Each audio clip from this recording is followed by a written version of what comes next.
رب نے اپنے محبوب سے کہلوایا محبوب آپ کہہ دو کہ ہم تم سے کسی چیز کا مطالبہ نہیں کرتے. اچھا ہم اس نبی کو دے بھی کیا سکتے ہیں جس کے صدقے میں اللہ نے ہمیں خود پیدا فرمایا. اس نبی کو ہم کیا دے سکتے ہیں کہ جس نبی کے صدقے میں اللہ نے کل جہان کو وجود بخشا ہو. اس نبی کو ہم کیا دے سکتے ہیں جس کے صدقے میں اللہ نے چاند و سورج کو روشنی عطا فرمائی ہو. اس نبی کو ہم کیا دے سکتے ہیں جس کے صدقے میں اللہ نے آسمان کا شامیانہ لگایا ہو.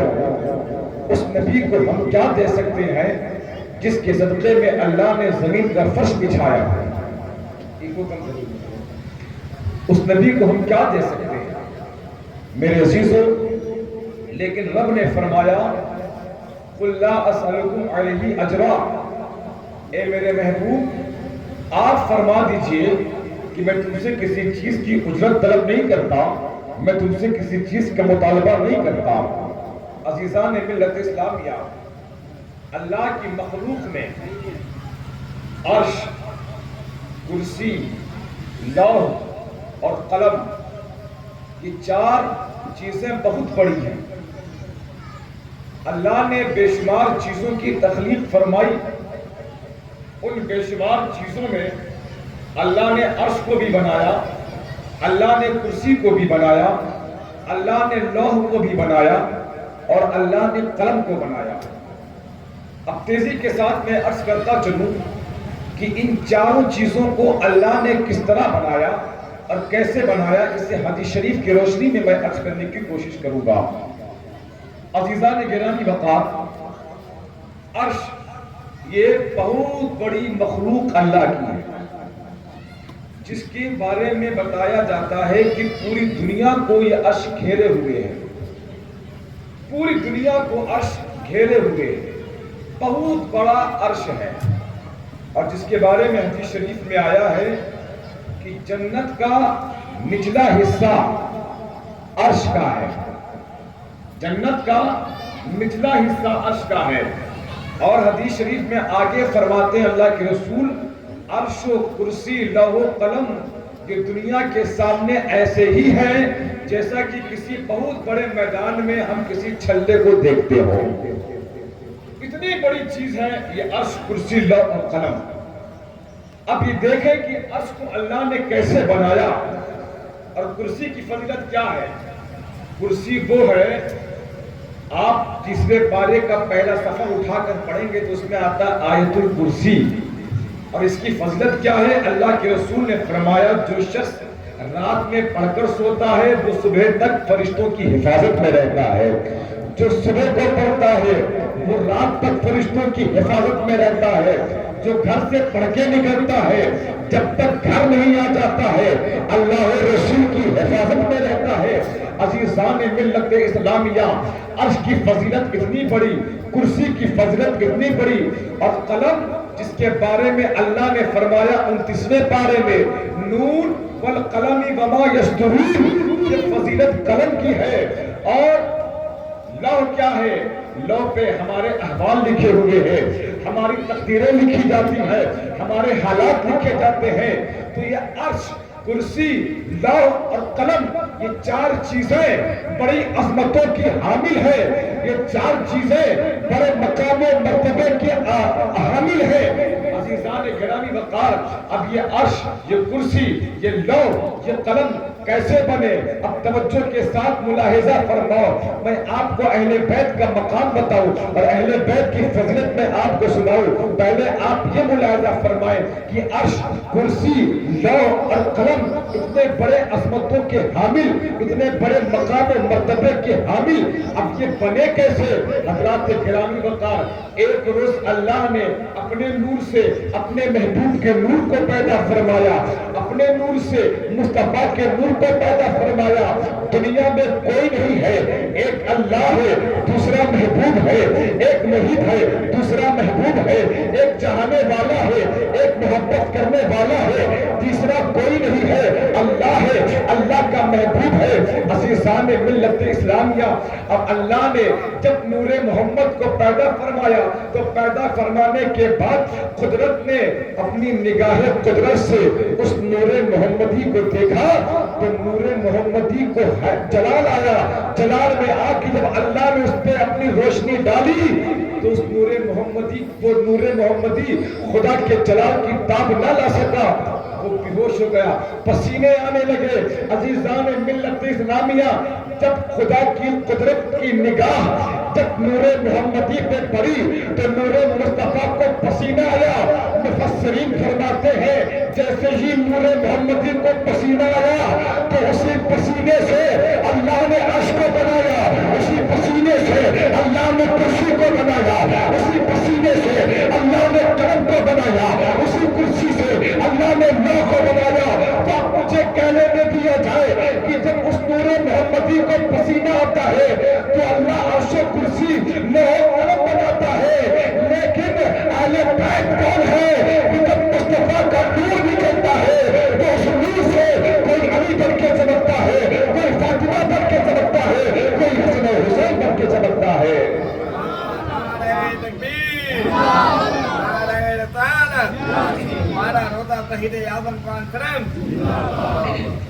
عزیزان گرامی، نور محمدی کو پسینہ آئے تو اللہ عرش و کرسی کو بنائے، لیکن علی و فاطمہ حسن و حسین کیسے بنے؟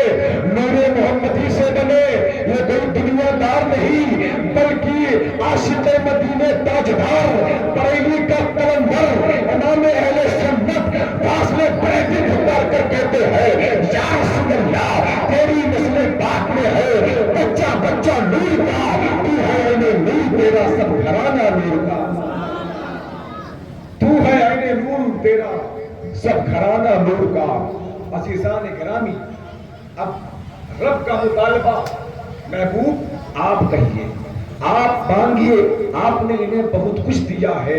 عزیزان ملت اسلامیہ، اللہ کے محبوب نے فرمایا اے میرے غلاموں میں نے تمہیں بہت کچھ دیا، میں نے جینے کا سلیقہ تمہیں دیا، چلنے کا طریقہ تمہیں دیا، بیٹھنے کا ڈھنگ تمہیں بتایا، تم ظلم و بربریت میں دبے ہوئے تھے، ہم نے تمہیں انسان ہونے کا شرف عطا فرمایا. عزیزان ملت اسلامیہ، رب کے محبوب نے فرمایا تم جو ہے اپنی بیٹیوں کو زمین میں زندہ درگور کر دیا کرتے تھے، ہم نے تمہیں بیٹیوں کا باپ ہونے کا فخر کرنے والا بنایا.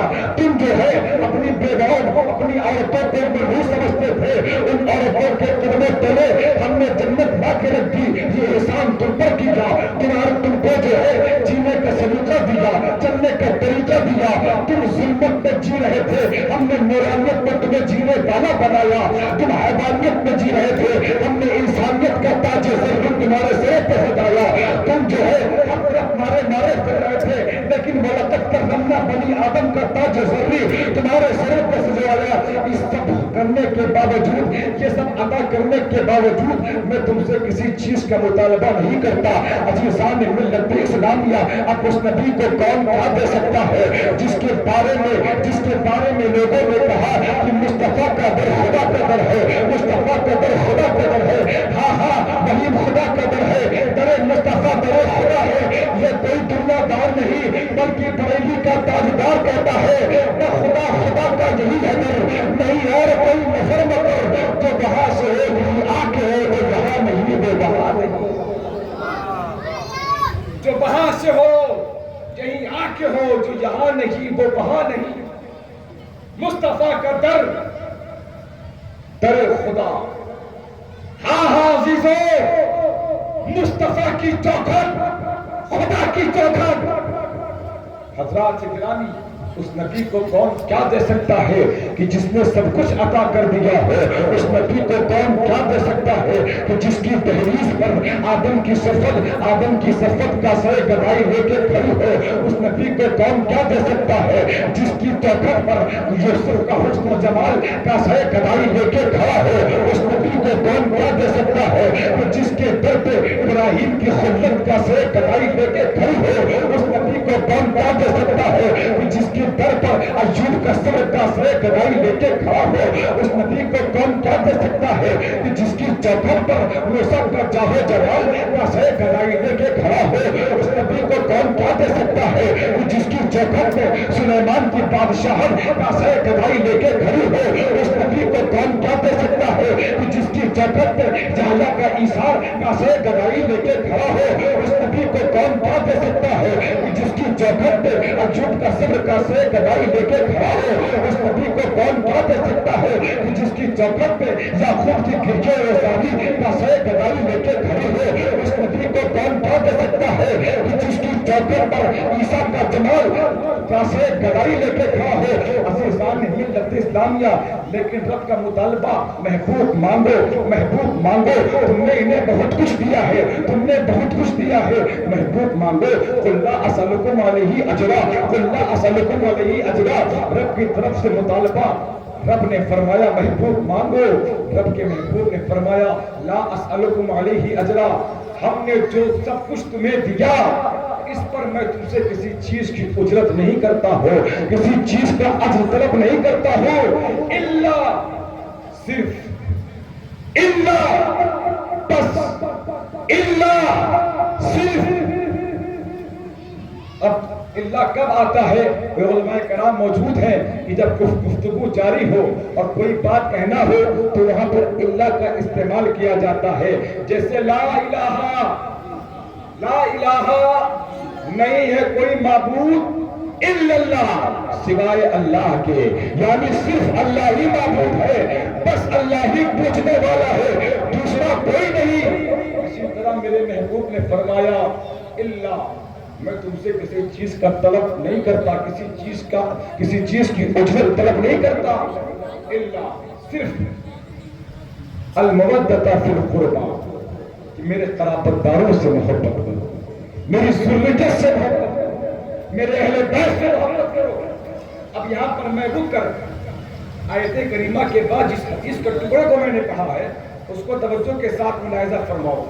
اللہ کے محبوب بیٹھے ہوئے صحابہ کی انجمن میں رب کے محبوب نے فرمایا احبونی لحب اللہ، احبونی لحب اللہ، اگر تم اللہ کے محبوب بندے بننا چاہتے ہو، اگر تم اللہ کے مقرب بندے بننا چاہتے ہو، اگر اللہ کا قرب حاصل کرنا چاہتے ہو، احبونی، مجھ سے محبت کرو، میری اتباع کرو، میری پیروی کرو، میرے نقش قدم پہ چلو گے تو اللہ تمہیں اپنا مقرب بندہ بنا لے گا۔ اگر مجھ سے محبت کرو گے، میرے راستے کو اپناؤ گے تو اللہ تمہیں اپنا محبوب بندہ بنا لے گا۔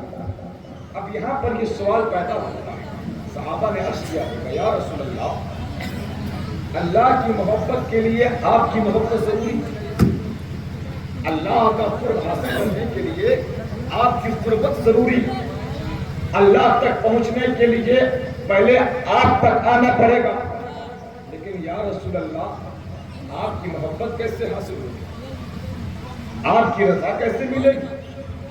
اس لیے کہ تو نے اے میرے محبوب آپ نے فرما دیا کہ اگر اللہ کا قرب چاہتے ہو تو مجھ سے محبت کرو، اللہ کی رضا مندی چاہتے ہو تو پہلے مجھے راضی کرو، تو یا رسول اللہ علیہ السلام آپ راضی کیسے ہوں گے، آپ کی رضا مندی کیسے ملے گی؟ تو اللہ کے محبوب نے آگے ارشاد فرمایا اے لوگو، میری رضا مندی چاہتے ہو، میری خوشنودی حاصل کرنا چاہتے ہو تو احبوا اہل بیتی، میرے اہل بیت سے محبت کرو، میں تم کو اپنا محبوب بنا لوں، میرے اہل بیت سے محبت کرو، میری ذریت سے محبت کرو، میرے گھر والوں سے محبت کرو، میں تمہیں اپنا محبوب بنا لوں۔ اب ایک سوال اور پیدا ہوتا ہے، یا رسول اللہ آپ کے اہل بیت کون ہیں، آپ کی ذریت کون، آپ کے گھر والے کون؟ تو اللہ کے محبوب نے ارشاد فرمایا لوگوں میرے علی سے محبت کرو، لوگوں میری بیٹی فاطمہ سے محبت کرو، لوگوں میرے بیٹے حسنین کریمین سے محبت کرو۔ اگر تم ان سے محبت کرو گے تو میں تم سے محبت کروں گا، اور جب میں تم سے محبت کرنے لگوں گا تو اللہ تمہیں دنیا میں بھی کامیابی عطا فرمائے گا اور میدان محشر میں بھی کامیابی عطا فرمائے گا۔ پتہ یہ چلو کہ اللہ کی رضا چاہیے، اللہ کی محبت چاہیے تو پہلے محبوب کو راضی کرنا پڑے گا، پہلے مصطفیٰ سے محبت کرنی پڑے گی۔ اور مصطفیٰ کی محبت کیسے حاصل ہوگی، مصطفیٰ کی رضا مندی کیسے ملے گی؟ پہلے ہم اہل بیت سے محبت کریں، نبی کے گھر والوں سے محبت کریں۔ ایک شعر میں بیدم شاہ وارسی نے بڑی بات کہہ دی، بیدم یہی تو پانچ ہے مقصود کائنات، خیر النساء حسین و حسن مصطفیٰ علی، خیر النساء حسین و حسن مصطفیٰ۔ کیا مقام ہے اہل بیت، کیا شان ہے اہل بیت۔ حجۃ الوداع کے موقع پر جب میرے نبی نے آخری حج فرمایا، فاران کی چوٹی پہ کھڑے ہو کر میرے نبی نے صحابہ کی ہجوم میں، صحابہ کے ازدحام میں، صحابہ کی بھیڑ میں پیغمبر اسلام محسن انسانیت امام الانبیاء نے یہ خطبہ ارشاد فرمایا، اے لوگوں میں دنیا سے جانے والا ہوں، لیکن میں تمہارے درمیان دو بھاری بھرکم چیزیں چھوڑ کر جا رہا ہوں، تمہارے درمیان دو بھاری بھرکم چیزیں چھوڑ کر جا رہا ہوں۔ اور آگے فرمایا اگر ان دونوں کا دامن مضبوطی سے تھامے رہو گے تو کبھی گمراہ نہیں ہوگے، کبھی بھٹکو گے نہیں، ضلالت تیرے دہلیز پہ کبھی سر نہیں پٹکے گی۔ اگر تم ان دونوں کا دامن مضبوطی سے پکڑے رہے۔ صحابہ نے عرض کیا تھا یا رسول اللہ علیہ السلام فداک امی و ابی، اے اللہ کے محبوب ہمارے ماں باپ آپ پر قربان، وہ دو بھاری بھرکم چیزیں ہیں کیا؟ وہ کون ہے دو بھاری بھرکم چیزیں؟ اللہ کے حبیب نے فرمایا ایک ہے قرآن، دوسری میرے اہل بیت۔ ایک قرآن، دوسرے اہل بیت۔ تو اللہ کے رسول نے یہ بتا دیا کہ اگر تمہیں گمراہیت سے بچنا ہے تو قرآن کو بھی پکڑنا پڑے گا، گمراہیت سے بچنا ہے تو اہل بیت کو بھی پکڑنا پڑے گا۔ اب جو ان دونوں کا دامن چھوڑے گا وہ گمراہ ہو جائے گا۔ یہ اہل سنت والجماعت کا نصیبہ ہے کہ جس کے ایک ہاتھ میں دامن اہل بیت اور دوسرے ہاتھ میں دامن قرآن ہے۔ یہ ہمارا نصیبہ ہے۔ بہتوں نے اہل بیت کا دامن پکڑا وہ گمراہ ہو گئے، بہتوں نے صرف قرآن کا دامن پکڑا وہ گمراہ ہو گئے، لیکن ہم اہل سنت والجماعت ٹنکے کی چوٹ پر کہتے ہیں کہ ہمارے ہاتھ میں دامن قرآن بھی ہے اور ہمارے ہاتھ میں دامن اہل بیت بھی ہے۔ حضرات اکرام، مقام ہے اہل بیت۔ اہل بیت کی شان کیا ہے؟ میرے نبی حجرے میں تشریف فرما ہے، اپنی مزمل والی چادر پھیلائی، کالی کملی میرے نبی نے اوڑھی، اور اوڑھنے کے بعد میرے نبی نے فرمایا این علی، علی کہا؟ علی دوڑے دوڑے آئے، لبیک یا رسول اللہ، اے اللہ کے رسول حاضر۔ پھر میرے نبی نے فرمایا این الفاطمہ، فاطمہ کہا؟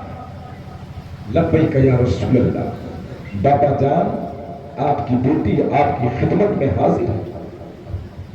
پھر میرے نبی نے فرمایا این الحسن والحسین، میرے دونوں بیٹے حسن و حسین کہاں ہیں؟ وہ دونوں ننھے ننھے بچے آئے، لبیک یا رسول اللہ، نانا جان آپ کے نواسے حاضر خدمت ہے۔ میرے نبی نے جو چادر اوڑھی تھی، میرے نبی نے فرمایا علی میری چادر میں آؤ، فاطمہ بیٹی تم بھی چادر میں آؤ، حسن بیٹے تم بھی آؤ، حسین میرے لال تم بھی آ جاؤ۔ اب یہ 5 تن جمع ہو گئے. اب بیگم شہبازی پھر پکار اٹھے, بیگم یہی تو 5 ہے مقصود کائنات, خیر النساء حسین حسن مصطفیٰ علی. نبی نے 5 تن جمع کیے, اسی کو کہتے ہیں پنجتن. چادر میں نبی بھی ہے, علی بھی ہے, فاطمہ بھی ہے, امام حسن مجتبیٰ بھی, امام حسین شہید کربلا. یہ 5 تن جمع ہوئے. حضرت ام المؤمنین ام سلمہ آئی. آنے کے بعد کہتی ہیں یا رسول اللہ مجھے بھی چادر کے اندر لے لیجئے, مجھے بھی چادر کے اندر لے لیجئے.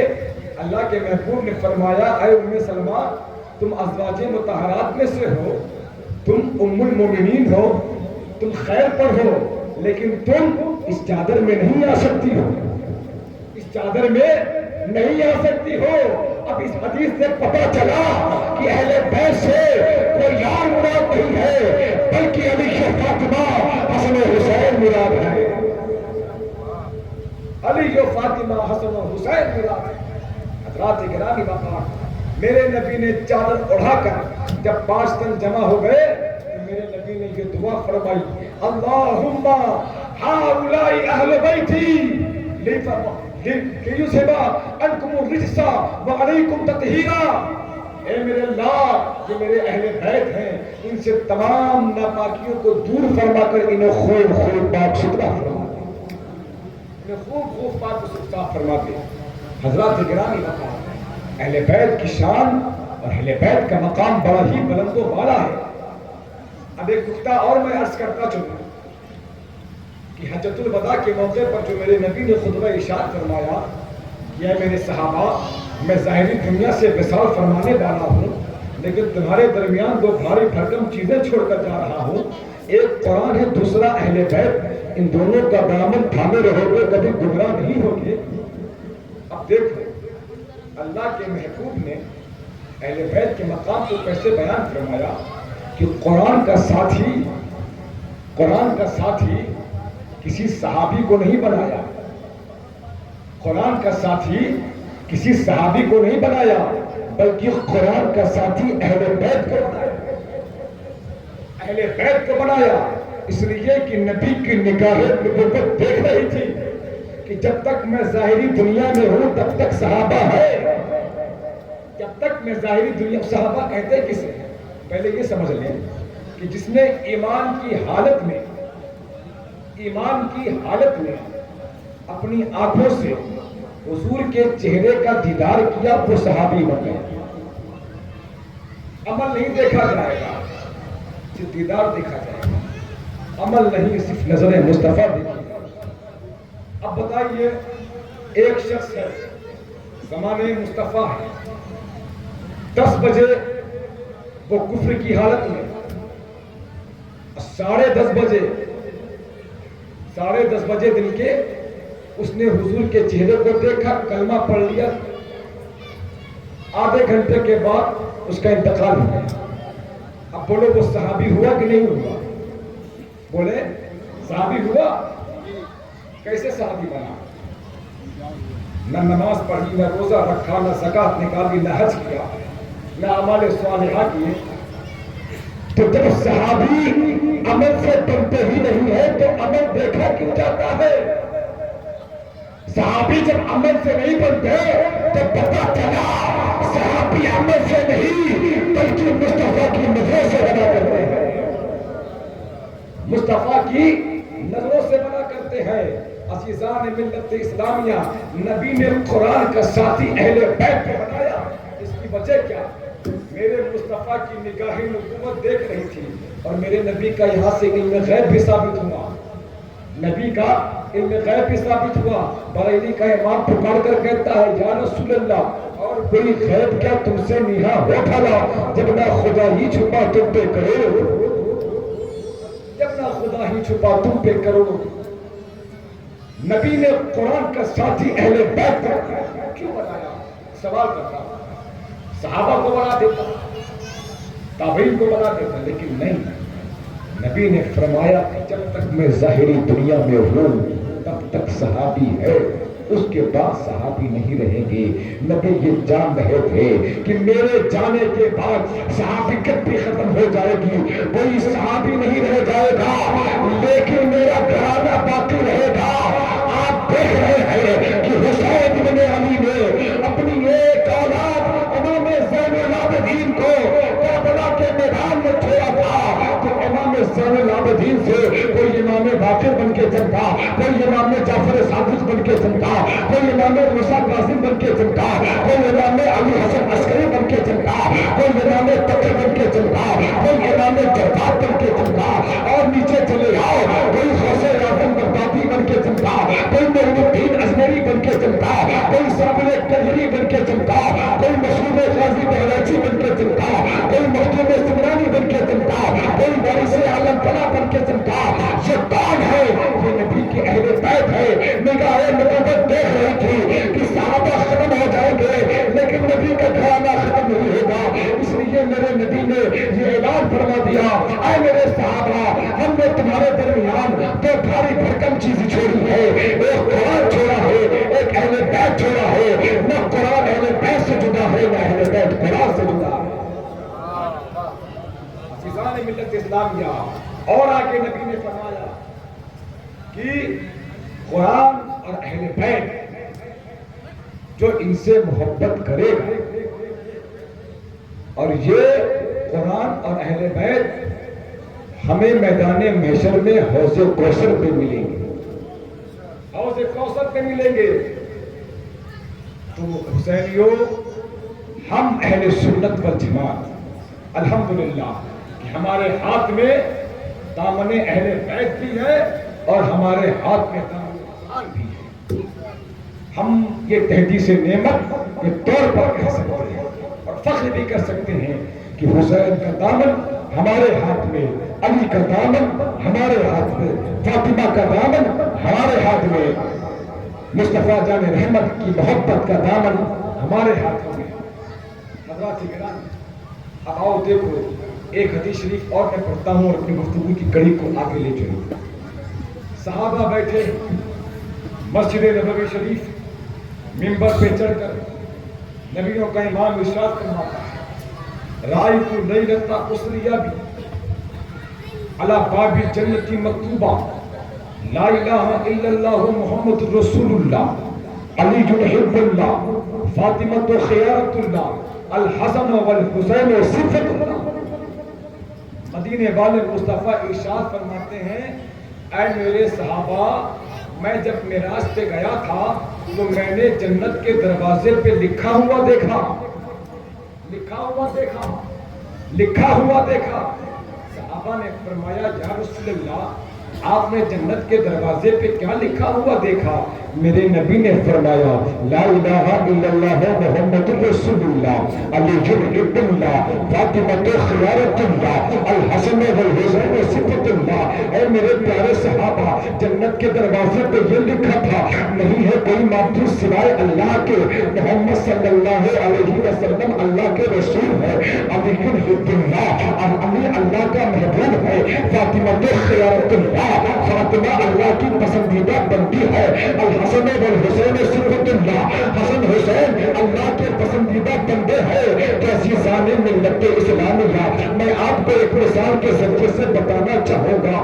اگر میں کسی کے دروازے پہ گیا تو فلاں کی دروازے پہ لکھا ہوتا ہے ابو بکر منزل, تو جب تک ابو بکر ہمیں اجازت نہیں دیں گے ہم ان کے گھر میں نہیں جا سکتے ہیں. کسی کے دروازے پہ لکھا ہوتا ہے صدیق منزل, تو جب تک گھر کا مالک ہمیں اجازت نہیں دے گا ہم اس کے گھر میں نہیں جا سکتے ہیں.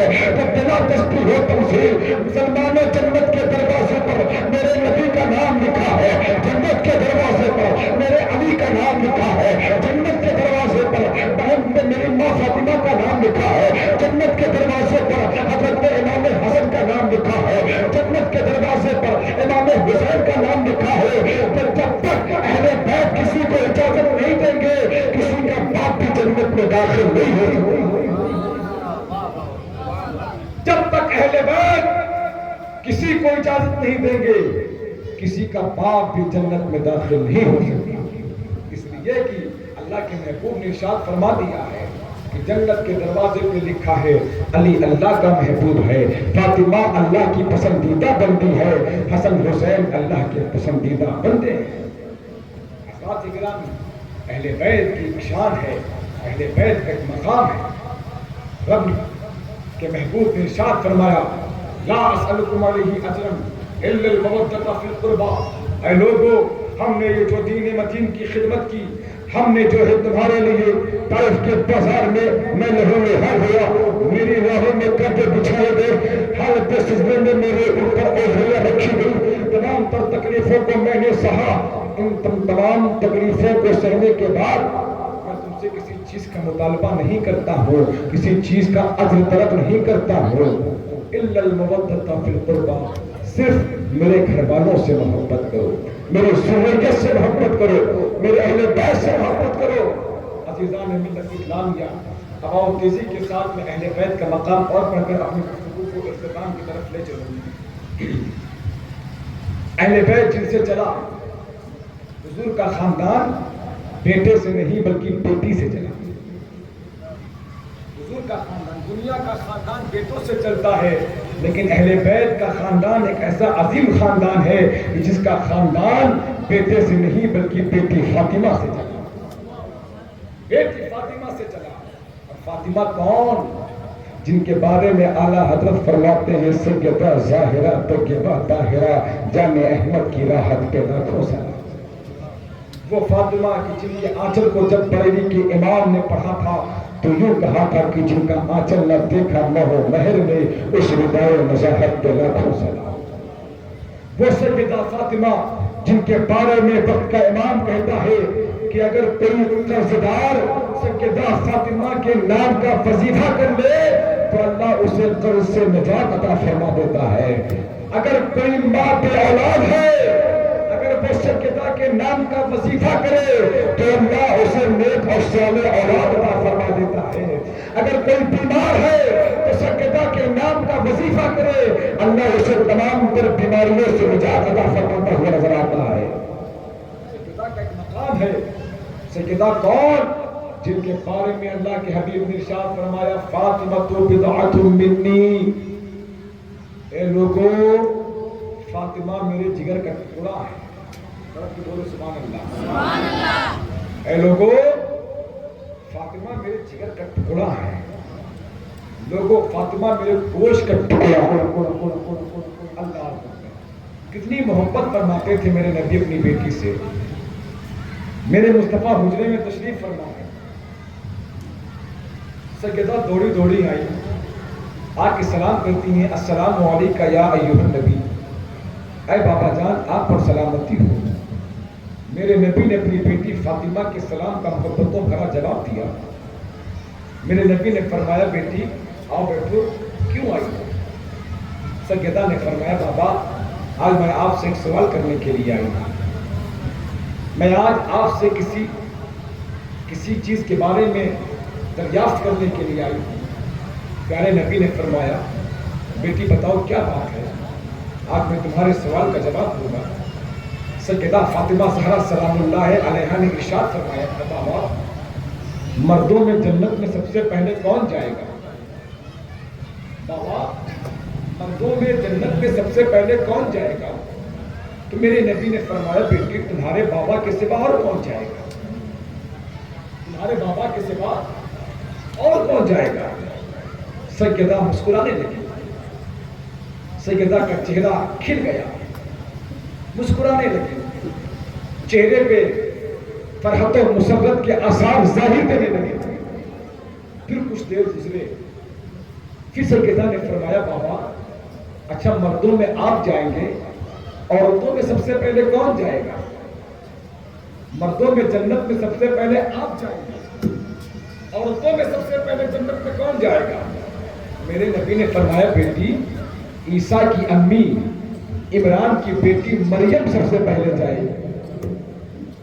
عیسیٰ کی امی حضرت عیسیٰ علیہ السلام، عیسیٰ کی امی عمران کی بیٹی مریم سب سے پہلے جائے گی۔ اتنا کہنا تھا سیدہ فاطمہ کی آنکھوں میں آنسو آ گئے، سیدہ زارو قطار رونے لگی۔